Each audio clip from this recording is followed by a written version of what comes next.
السلام علیکم ورحمۃ اللہ تعالی وبرکاتہ۔ مرکز اہل سنت جامعہ رضویہ منظر اسلام کے یوٹیوب چینل ہم سبق درس نظامی میں آپ کا خیر مقدم ہے۔ پیارے بچوں، جنہوں نے اب تک ہمارے چینل کو سبسکرائب نہیں کیا ہے وہ ضرور سبسکرائب کر لیں اور بیل آئیکن یعنی گھنٹی بھی بجا دیں تاکہ ہر ویڈیو کی نوٹیفیکیشن اطلاع اپلوڈ کرتے ہی آپ تک پہنچ جائے، اور اپنے ساتھیوں سے بھی شیئر کریں، شیئر کرنا نہ بھولیں تاکہ ان کو بھی فائدہ حاصل کرنے کا موقع ملے، اور بات پسند آئے تو لائک بھی کیا کریں اور اپنے قلبی تأثر کو ضرور کمنٹ کر کے بتائیں۔ بسم اللہ الرحمن الرحیم۔ باب ما جاء ما یقرأ فی رکعتي الطواف، یہ باب ہے ان روایتوں کے بیان میں جو اس سلسلے میں آئی ہیں کہ طواف کی 2 رکعتوں میں کیا پڑھا جائے۔ طواف کرنے کے بعد 2 رکعت نفل نماز پڑھنا واجب ہے، اور اگرچہ فوراً ادا کرنا واجب نہیں ہے جیسا کہ اس سے پہلے سبق میں ہم نے ذکر کیا، لیکن ان دونوں رکعتوں میں کون سی صورتیں پڑھے؟ تو پڑھنے کو تو جو چاہے پڑھ لے، لیکن نبی کریم صلی اللہ علیہ وسلم نے جو پڑھی وہ پڑھنا مسنون ہے، اور سرکار دو عالم صلی اللہ علیہ وسلم نے سورہ کافرون اور سورہ اخلاص پڑھی۔ اسی کو امام ترمذی یہاں پر ذکر کر رہے ہیں۔ حدثنا ابو مصعب قراءۃ عن عبد العزیز ابن عمران، امام ترمذی فرماتے ہیں ہم سے حدیث بیان کیا ابو مصعب نے عبد العزیز ابن عمران سے قرات کرتے ہوئے۔ وہ روایت کرتے ہیں جعفر ابن محمد سے، وہ روایت کرتے ہیں اپنے والد سے، وہ روایت کرتے ہیں جابر ابن عبداللہ سے، ان رسول اللہ صلی اللہ علیہ وسلم قرأ فی رکعتي الطواف بسورتي الاخلاص قل یا ایھا الکافرون وقل هو اللہ احد، کہ رسول اللہ صلی اللہ علیہ وسلم نے طواف کی دونوں رکعتوں میں سورہ اخلاص کی 2 صورتیں پڑھیں۔ اب وہ اخلاص کی 2 صورتیں کون سی؟ ایک قل یا ایھا الکافرون اور ایک قل هو اللہ احد۔ اس سے پتہ چلتا ہے کہ سورہ کافرون جو ہے وہ بھی سورہ اخلاص ہی ہے، لیکن امتیاز کے لیے صرف نام ایک ہی کا رکھا جاتا ہے، سورہ اخلاص۔ حدثنا حناد حدثنا وکیع عن سفیان عن جعفر ابن محمد، ہم سے حدیث بیان کی حناد نے، وہ کہتے ہیں ہم سے حدیث بیان کی وکیع نے، وہ روایت کرتے ہیں سفیان سے، وہ روایت کرتے ہیں جعفر ابن محمد سے، وہ روایت کرتے ہیں اپنے والد محمد سے، انہ کان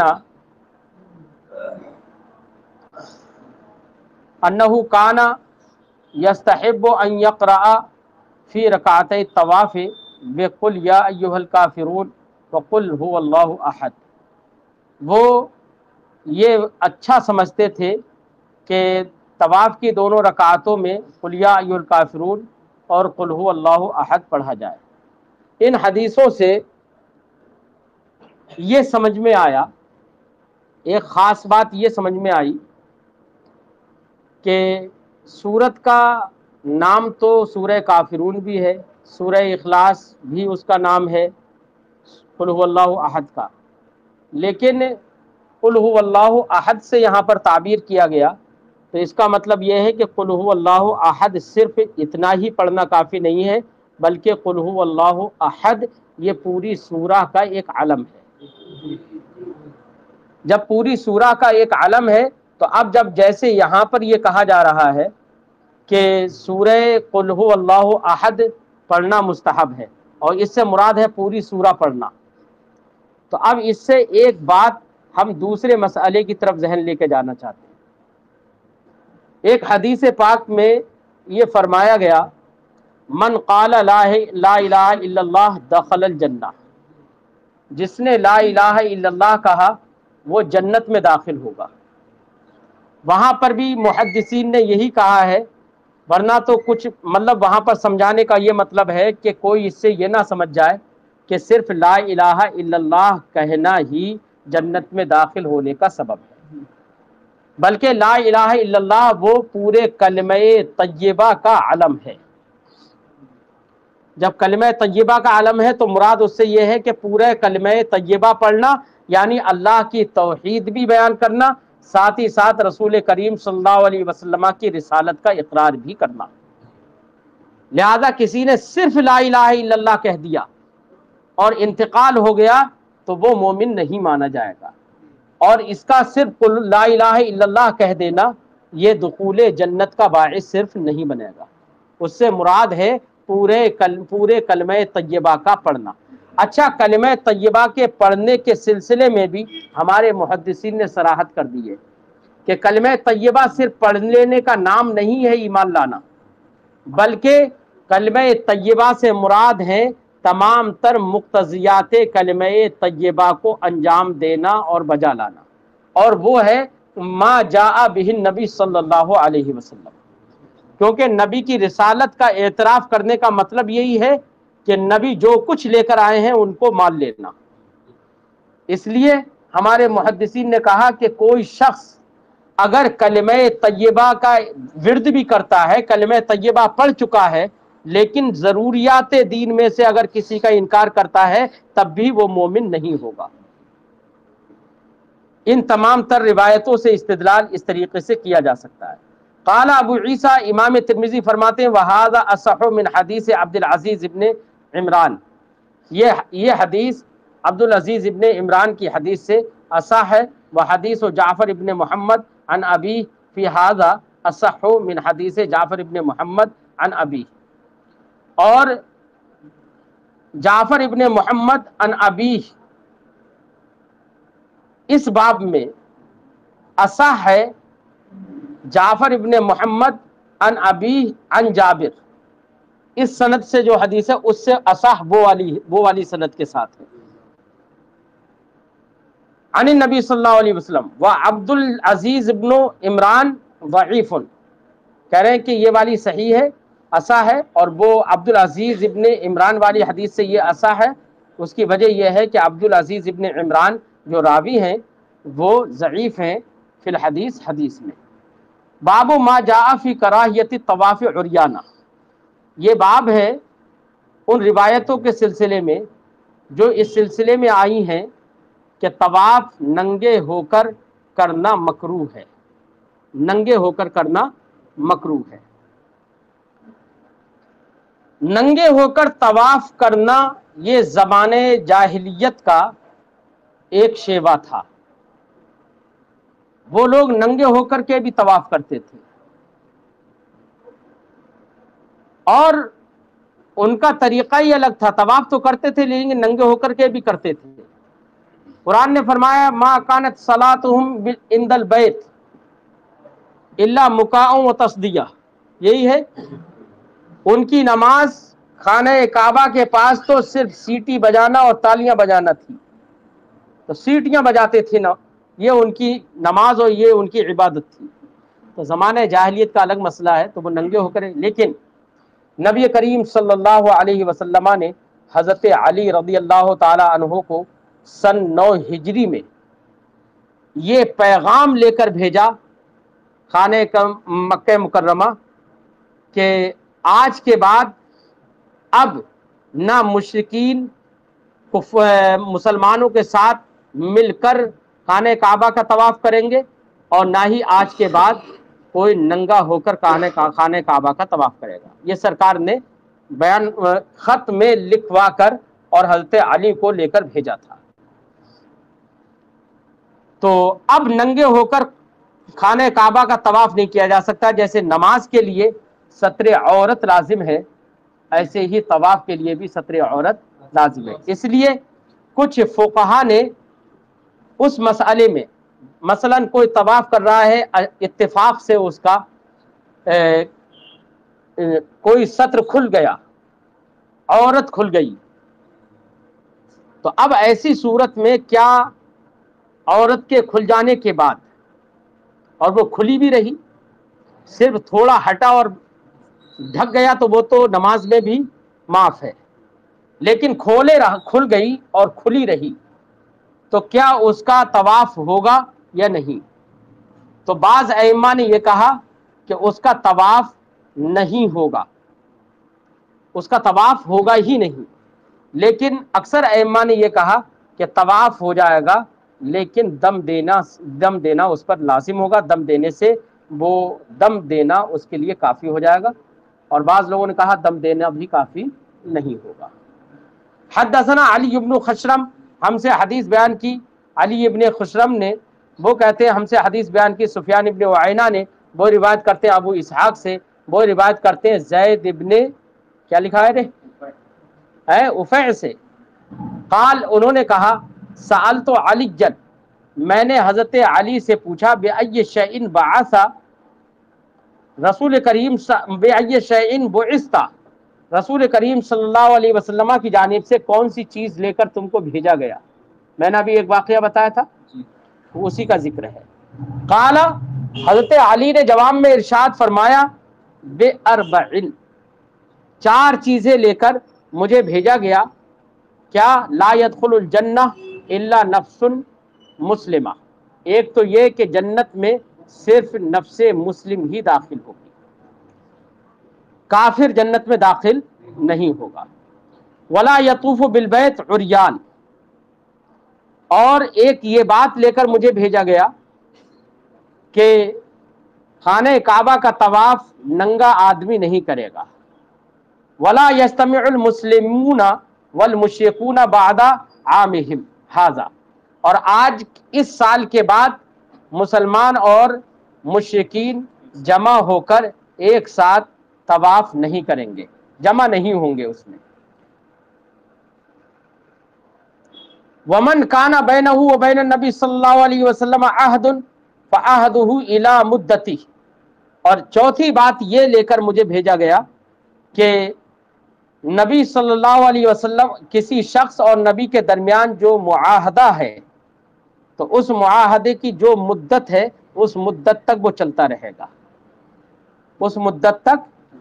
ومن لا مدت لہ فاربعۃ اشہر، اور جس معاہدے کی مدت نہیں ہے تو وہ 4 مہینے تک چلے گا۔ یہ 4 باتیں لے کر مجھے بھیجا گیا۔ حدیث پاک کو عنوان باب سے مطابقت اس جملے سے ہے کہ لا یطوف بالبیت عریان۔ وفی الباب عن ابی ہریرہ، حضرت ابو ہریرہ سے اس باب میں روایت ہے، قال ابو عیسیٰ، امام ترمذی فرماتے ہیں حدیث علی حدیث حسن، حضرت علی کی حدیث حدیث حسن ہے۔ حدثنا ابن ابی عمر و نصر ابن علی، ہم سے حدیث بیان کی ابن ابی عمر نے اور نصر ابن علی نے، قالا، دونوں حضرات نے کہا کہ ہم سے حدیث بیان کی سفیان نے، وہ روایت کرتے ہیں ابو اسحاق سے نحوہ، اسی طریقے سے جو گزر گئی حدیث۔ وقالا، اور دونوں نے کہا زید ابن، کیا ہے لکھا ہوا یہ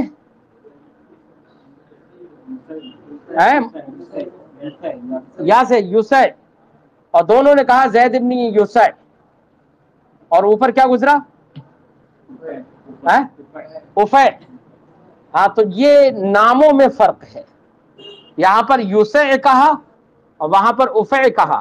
امام ترمذی فرماتے کہ یہ 2 طرح سے اس ایک ہی شخص کے نام میں یہ بدلاؤ ہے الگ الگ سندوں میں، لیکن فرماتے ہیں ھذا اصح، یہ یوفع جو ہے یہ صحیح تر ہے۔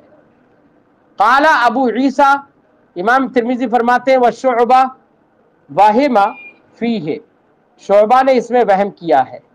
فقال زید ابن اسیل، تو انہوں نے زید ابن افع کے بجائے زید ابن اسیل کہا، تو اس کو امام ترمذی نے کہا یہ وہم ہے۔ باب ما جاء فی دخول الکعبہ، یہ باب ہے ان روایتوں کے بیان میں جو دخول کعبہ کے سلسلے میں آئی ہیں، خانہ کعبہ میں داخل ہونا۔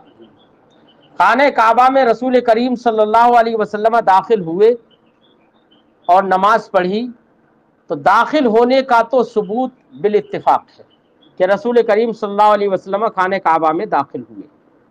نماز پڑھنے کے سلسلے میں صحابہ کرام کے مابین اختلاف ہے۔ کچھ صحابہ کرام کہتے ہیں کہ سرکار داخل ہوئے لیکن نماز خانہ کعبہ میں نہیں پڑھی، اور کچھ صحابہ کرام یہ کہتے ہیں کہ سرکار داخل ہوئے اور خانہ کعبہ میں نماز پڑھی۔ لیکن جن صحابی سے یہ مروی ہے کہ سرکار نے نماز نہیں پڑھی، وہ صحابی رسول اس وقت جس ذمہ داری پر تھے وہ ان کی ذمہ داری یہ تھی کہ حجاج کرام کو پانی پلانا، پانی لا کر دینا، اور جو غسالہ ہو اس غسالہ کو وہاں سے ہٹانا، یہ ان کی ذمہ داری تھی۔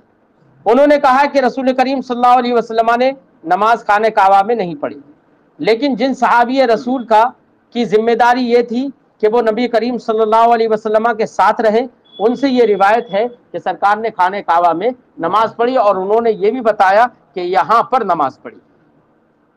تو ظاہر بات ہے ان دونوں باتوں سے یہ سمجھ میں آ گیا کہ جس نے زیادہ دیکھا، جس نے صحبت اختیار کی، جو ساتھ میں رہا، اسے زیادہ معلوم ہوگا۔ اس لیے راجح یہی ہے کہ نبی کریم صلی اللہ علیہ وسلم نے خانہ کعبہ میں نماز پڑھی ہے۔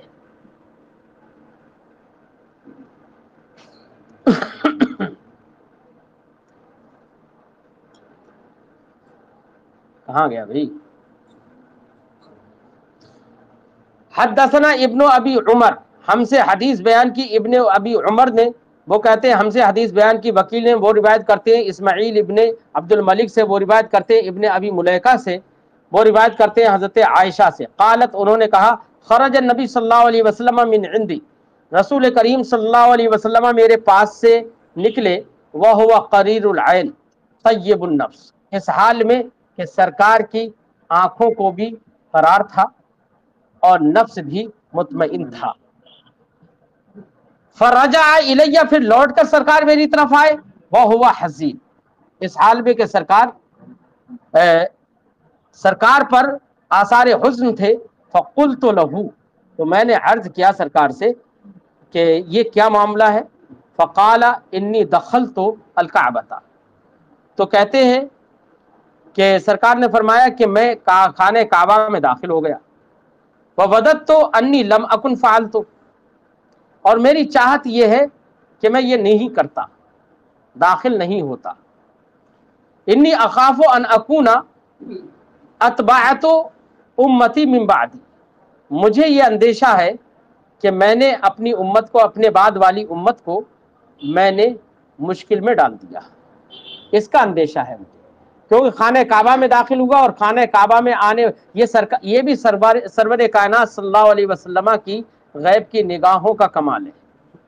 سرکار فرماتے ہیں کہ آنے والی میری امت، اس کو میں نے مشکل میں ڈال دیا، کیونکہ خانہ بھیڑ کتنی ہوگی، کتنا ازدحام ہوگا، خانہ کعبہ میں داخل ہونا کس کے لیے میسر ہوگا، کس کے لیے نہیں ہوگا، لوگ ازدحام اور لوگ اس میں داخل ہونے کی کوشش کریں گے، اب ایسے وقت میں لوگ مشکل میں پڑیں گے اور داخل ہو نہیں پائیں گے، تو اس لیے سرکار نے فرمایا کہ مجھے داخل نہیں ہونا چاہیے تھا، تاکہ لوگ داخل بعد میں نہ ہوتے۔ قال ابو عیسیٰ ھذا حدیث حسن صحیح، یہ حدیث حسن صحیح ہے، لیکن اتنا متعین ہے خانہ کعبہ میں داخل ہونا جائز ہے۔ خانہ کعبہ میں نماز پڑھے یا خانہ کعبہ کی چھت پر نماز پڑھے جائز تو ہے، لیکن بطور ادب خانہ کعبہ کی چھت پر نماز پڑھنے سے بہتر ہے خانہ کعبہ میں نماز پڑھنا۔ باب ما جاء فی الصلاۃ فی الکعبہ، یہ باب ہے ان روایتوں کے بیان میں جو اس سلسلے میں آئی ہیں کہ کعبہ میں نماز پڑھنا، تو خانہ کعبہ میں نماز پڑھنا جائز ہے بالاتفاق، بس، اور وہ تو جس طرف منہ کر کے چاہے نماز پڑھ لے، جس گوشے میں چاہے نماز پڑھ لے، حتیم خانہ کعبہ ہی کا ایک حصہ ہے، اگر حتیم میں کسی نے نماز پڑھی تو وہ بھی خانہ کعبہ ہی میں نماز پڑھی۔ حدیث پاک سے ثابت ہے، حضرت عائشہ صدیقہ رضی اللہ تعالی عنہا کی خواہش تھی کہ وہ خانہ کعبہ میں نماز پڑھیں، سرکار ایک مرتبہ ان کو لے کر گئے اور ہاتھ پکڑ کے حتیم کی طرف کہا کہ اس میں نماز پڑھ لو، تمہاری چاہت تھی خانہ کعبہ میں نماز پڑھنا، اس میں نماز پڑھ لو، کیونکہ یہ بھی خانہ کعبہ ہی ہے، اسی کا ایک حصہ ہے۔ سرکار نے فرمایا تمہاری قوم نے، حضرت عائشہ سے مخاطب ہو کر سرکار نے ارشاد فرمایا تمہاری قوم اس کو پورا نہیں کر پائی تھی، اس کی تعمیر مکمل نہیں کر پائی تھی، ورنہ یہ بھی خانہ کعبہ کا ایک حصہ ہے۔ یہ مفہوم حدیث پاک کا ہے۔ تو حتیم میں ہے کدھر بھی مکلف وہ وہیں پر ہی ہے نا، کوئی حرج نہیں ہے اس میں. ہاں کدھر بھی مکلف، وہ خانہ کعبہ ہی میں ہے. بس خانہ کعبہ کے اطراف میں مطاف میں کہیں پر بھی نماز پڑھے جائز ہے، یہاں تک کہ امام اگر مقتدی سے پیچھے بھی ہو جائے صف میں اور امام مقتدی اس سے آگے بھی ہو جائے تب بھی کوئی حرج نہیں، نماز ہو جائے گی. بس ایک شرط رہے گی، مقتدی کی پیٹھ امام کے منہ کی طرف نہ ہو، مقتدی کی پیٹھ امام کے منہ کی طرف نہ ہو. بس باقی آگے بھی ہو جائے تو کوئی فرق نہیں ہے. لیکن آج کے دور میں پتہ نہیں ان مسائل کو موجودہ گورنمنٹ سمجھتی ہے یا نہیں. اس نے تو امام کا کھڑے ہونے کی جگہ ہی الگ بنا دی ہے، خانہ کعبہ ہی سے الگ. خانہ کعبہ جہاں ہے اس کے ارد گرد مطاف ہے جہاں لوگ طواف کرتے ہیں، اس مطاف سے بھی پیچھے ادھر دائیں کی سائڈ کی طرف حاجی انس صاحب دائیں جدھر حجر اسود ہے، اسی حجر اسود کے جو کونا ہے اسی کے سامنے ادھر کے لیے اوپر سائڈ میں امام کھڑا ہوتا ہے ادھر کافی پیچھے، اور مقتدی لوگ آگے کھڑے ہوتے ہیں، ان کی پیٹھ تو انہی کی طرف ہوتی ہے. سمجھے نہیں؟ پتہ نہیں گورنمنٹ نے یہ کیوں کیا ایسا. تو امام پیچھے کھڑا ہو رہا ہے آج کل. اب تو مقتدی کہے گا آگے اس امام کے. مدینہ شریف میں تو امام ممبر شریف کے پاس ہی کھڑا ہوتا ہے.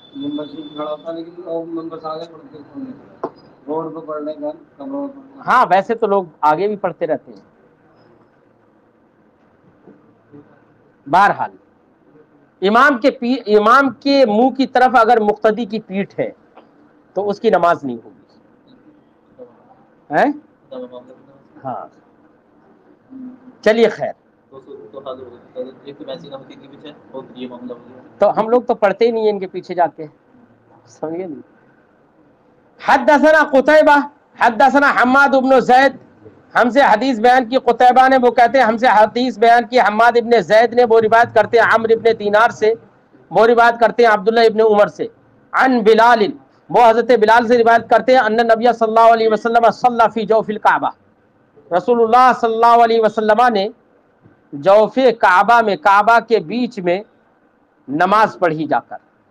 تو یہ کون کہہ رہے ہیں؟ حضرت بلال. اور حضرت بلال اس واقعہ جو میں نے بتایا اس میں حضرت بلال سرکار کے ساتھ تھے.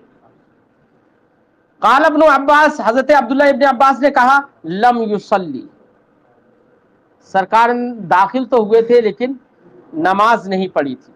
ولکنہ کبر، ہاں سرکار نے تکبیر کہی تھی. یہ حضرت عبداللہ ابن عباس نے کہا. وفی الباب عن اسامہ بن زید، اس باب میں اسامہ بن زید سے روایت ہے، فضل ابن عباس سے ہے، عثمان ابن طلحہ سے ہے، شیبہ بن عثمان سے ہے. قال ابو عیسیٰ حدیث بلال حدیث حسن صحیح، حضرت بلال کی حدیث حدیث حسن صحیح ہے. والعمل علیہ عند اکثر اہل العلم، اور اس پر اکثر اہل علم کا عمل ہے. لا یرون بالصلاۃ فی الکعبہ بأسا، کعبہ کے اندر نماز پڑھنے میں کوئی حرج نہیں دیتے. امام شافعی، امام احمد ابن حنبل، امام اعظم، تمام حضرات کہتے ہیں چاہے فرض نماز ہو یا نفل نماز ہو خانہ کعبہ میں پڑھنا جائز ہے، کوئی حرج نہیں ہے. لیکن امام مالک یہ کہتے ہیں کہ خانہ کعبہ میں صرف نفل نماز پڑھنا تو جائز ہے لیکن فرض یا واجب نماز پڑھنا جائز نہیں ہے. وہ شاید مجھے ابھی اس کا صحیح سے علم نہیں ہے کہ علت کیا ہے، غالباً وہ علت یہ بتاتے ہیں کہ خانہ کعبہ میں اگر فرض نماز پڑھے گا تو فرض نماز میں استقبال قبلہ ہی ضروری ہے، اور یہاں پر استدبار بھی ہوگا. کیا ہوگا؟ استقبال کے ساتھ ساتھ کیا ہوگا؟ استدبار بھی ہوگا، اس لیے وہ فرض نماز کو جائز قرار نہیں دیتے. لیکن جمہور کا قول یہی ہے کہ جائز ہے. قال مالک ابن انس، حضرت مالک ابن انس نے کہا لا باس بالصلاۃ النافلہ فی الکعبہ، مالک ابن انس نے کہا کہ نفل نماز پڑھنا خانہ کعبہ میں کوئی حرج نہیں ہے، تو نفل کی تو قید لگا دی مالک ابن انس نے، نفل کی قید لگا دی، اس کا مطلب فرض نماز کے وہ قائل نہیں ہے۔ وَكَرِهَ أَن يُصَلَّى الْمَكْتُوبَ فِي الْكَعْبَةِ، اور فرض نماز پڑھی جائے خانہ کعبہ میں، اس کو انہوں نے مکروہ قرار دیا۔ وقال الشافعی لا باس ان يصلى المکتوبہ والتطوع فی الکعبہ، امام شافعی نے یہ کہا کہ فرض نماز ہو یا نفل خانہ کعبہ میں پڑھنے میں کوئی حرج نہیں، لأن حکم النافلہ والمکتوبہ فی الطہارۃ والقبلہ سوا، کیونکہ نفل نماز اور فرض نماز دونوں کا حکم طہارت میں اور قبلہ میں برابر ہے، تو جب نفل جائز، نفل بلا کراہت جائز، تو فرض بھی بلا کراہت جائز ہے۔ باب ما جاء فی کسر الکعبہ، یہ باب ہے ان روایتوں کے سلسلے میں جو خانہ کعبہ کے کسر اور تعمیر نو کے سلسلے میں آئی ہے۔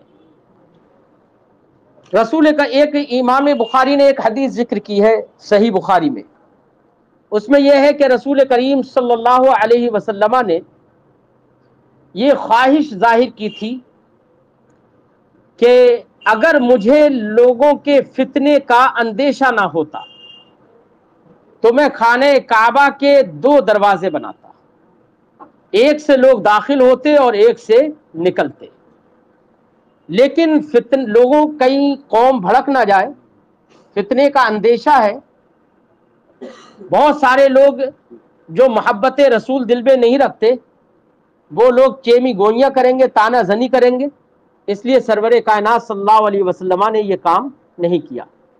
حضرت عائشہ صدیقہ رضی اللہ تعالی عنہا سے یہ سرکار نے اپنی اس خواہش کا اظہار کیا تھا، تو حضرت عبداللہ ابن زبیر نے ایک صحابی رسول سے پوچھا کہ حضرت عائشہ نے آپ کو کیا بتایا؟ تو انہوں نے بتایا کہ حضرت عائشہ نے بتایا کہ سرکار نے یہ فرمایا تھا۔ تو حضرت عبداللہ ابن زبیر کے دل میں یہ بات آئی کہ سرکار کی جب یہ خواہش تھی، تو جب حضرت عبداللہ ابن زبیر وہاں پر برسر اقتدار آئے تو آپ نے وہی کیا، خانہ کعبہ کے 2 دروازے بنائے، تعمیر نو کی، اور تعمیر نو میں خانہ کعبہ کے 2 دروازے بنائے سرکار کی خواہش کو پورا کرنے کے لیے۔ پھر ان کی تعمیر کے بعد آج جو خانہ کعبہ کی جو عمارت ہے یہ حجاج ابن یوسف کی تعمیر ہے۔ حجاج ابن یوسف نے پھر اسی طرز پر تعمیر کرائی جو طرز پہلے تھا، تو موجودہ وقت میں جو تعمیر ہے وہ حجاج ابن یوسف کی ہے۔ تقریباً اب تک خانہ کعبہ کی تعمیر 5 بار یا 4 بار خانہ کعبہ کی تعمیر اب تک ہوئی ہے، یہ آخری تعمیر حجاج ابن یوسف کی ہے جو اب تک چل رہی ہے۔ اب جو کچھ مرمت ہوتی ہے، کچھ بھی ہوتا ہے، وہ اسی پر ہی ہوتا ہے، اس میں کوئی بدلاؤ نہیں کیا جاتا ہے۔ حدثنا بہرحال کسر کعبہ یعنی کعبہ کی تعمیر نو کا بیان تھا، یہ مفہوم ہے جو اس کے تحت حدیث امام ترمذی ذکر کر رہے ہیں۔ حدثنا محمود بن غیلان حدثنا ابو داود عن شعبہ، ہم سے حدیث بیان کی محمود ابن غیلان نے، وہ کہتے ہیں ہم سے حدیث بیان کی ابو داود نے، وہ روایت کرتے ہیں شعبہ سے، وہ روایت کرتے ہیں ابو اسحاق سے، وہ روایت کرتے ہیں اسود ابن یزید سے، وہ ان ابن زبیر کے، وہ کہتے ہیں کہ حضرت عبداللہ ابن زبیر نے قال لہو، ان سے کہا، کس سے؟ اسود ابن یزید سے کہا، حدثنی بما کانت تقضی الیک ام المؤمنین یعنی عائشہ، مجھے تم وہ بتاؤ جو ام المومنین حضرت عائشہ نے تم کو بتایا۔ فقالا، تو حضرت اسود ابن یزید کہتے ہیں حدثتنی، حضرت عائشہ نے مجھ سے یہ بیان کیا، ان رسول اللہ صلی اللہ علیہ وسلم قال لها، کہ رسول اللہ صلی اللہ علیہ وسلم نے ان سے ارشاد فرمایا، لولا ان قومکی حدیث احد بالجاہلیہ، اگر تمہاری قوم جاہلیت کے زمانے کے قریب نہ ہوتی، جاہلیت کے زمانے کے، ابھی تو زمانہ جاہلیت سے ادھر آئے ہیں، اسلام کی طرف آئے ہیں، تو ابھی ان کے ذہن میں وہ بات آ سکتی ہے کہ دیکھیے نبی کریم صلی اللہ علیہ وسلم نے خانہ کعبہ میں بدلاؤ کر دیا جبکہ وہ پہلے سے چلا آ رہا تھا. تو یہ بات اگر اس کا اندیشہ نہ ہوتا لہدمت الکعبہ، تو میں کعبہ کی تعمیر نو کرتا، وجعلت لہا بابین، اور میں اس کے لیے 2 دروازے بناتا. اب یہاں پر تو امام اس حدیث میں تو صرف اتنا ہی جعلت لہا بابین. امام بخاری نے جو حدیث ذکر کی ہے اس میں وہ پورا واقعہ ہے جو میں نے ذکر کیا. فلما ملکا ابن زبیر، تو جب حضرت عبداللہ ابن زبیر برسر اقتدار آئے، ہدمہا، تو خانہ کعبہ کو کی انہوں نے تعمیر نو کی، وجعل لہا بابین، اور اس کے 2 دروازے بنائے سرکار کی چاہت کے مطابق. قال ابو عیسیٰ ھذا حدیث حسن صحیح، امام ترمذی فرماتے ہیں یہ حدیث حسن صحیح ہے. باب ما جاء فی الصلاۃ فی الحجر، یہ باب ہے اس ان احادیث کے بیان میں جو حجر یعنی آغوش یعنی حتیم میں نماز پڑھنے کے سلسلے میں آئی. حتیم کو ہی حجر کہا گیا ہے کیونکہ وہ آغوش ہے. کیا ہے؟ اعلیٰ حضرت علیہ رحمت و رضوان نے بھی آغوش ہی سے اس کی تعبیر کی. جب حدیث پاک کے اندر بھی لفظ حجر ہی ہے، حتیم کے لیے استعمال ہے. تو اعلیٰ حضرت نے فرمایا آغوش شوق کھولے ہے جن کے لیے حتیم، وہ پھر کے دیکھتے نہیں یہ دھن کدھر کی ہے. کہ عشق رسول جب دل میں آ جائے اور مدینہ طیبہ کی روانگی کا جوش جب کسی کے اندر پیدا ہو جائے تو کتنی یہاں پر کتنا بھی پیار ملے، چاہے محبت کی آغوش کتنی بھی کھلی رہے، لیکن وہ ادھر مڑ کر نہیں دیکھتا ہے. جیسے کہ ایک بچہ اس کا دل کسی میں لگ گیا تو اس کی ماں چاہے اس کو اپنی آغوش میں بلاتی رہے، لیکن اس کا دل کہیں پر لگا ہوا ہے تو وہ ماں کی طرف توجہ نہیں دے گا، ادھر ہی جائے گا. کیا؟ ہاں تم صحیح لے کر آئے. حدثنا قتیبہ، ہم سے حدیث بیان کی قتیبہ نے. حدثنا عبد العزیز، وہ کہتے ہیں ہم سے حدیث بیان کی عبد العزیز بن محمد نے، وہ روایت کرتے ہیں علقمہ ابن ابی علقمہ سے، وہ روایت کرتے ہیں اپنے والد ابو علقمہ سے، وہ روایت کرتے ہیں حضرت عائشہ سے قالت، انہوں نے کہا کنت احب ان ادخل البیت، میری چاہت تھی کہ میں خانہ کعبہ میں داخل ہوتی، فاصلی فیہ، تو اس میں نماز پڑھتی. فاخذ رسول اللہ صلی اللہ علیہ وسلم بیدی، تو سرکار نے میرے ہاتھ کو پکڑا.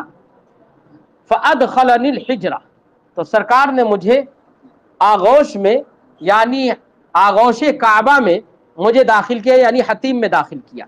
وقال، اور فرمایا صلی فی الحجر، حتیم میں نماز پڑھ لو. ان اردتی، اگر تم چاہو، ان اردتی دخول البیت، اگر تم دخول بیت چاہتی ہو تو اسی میں نماز پڑھ لو، تو کیونکہ یہ بھی خانہ کعبہ ہی ہے.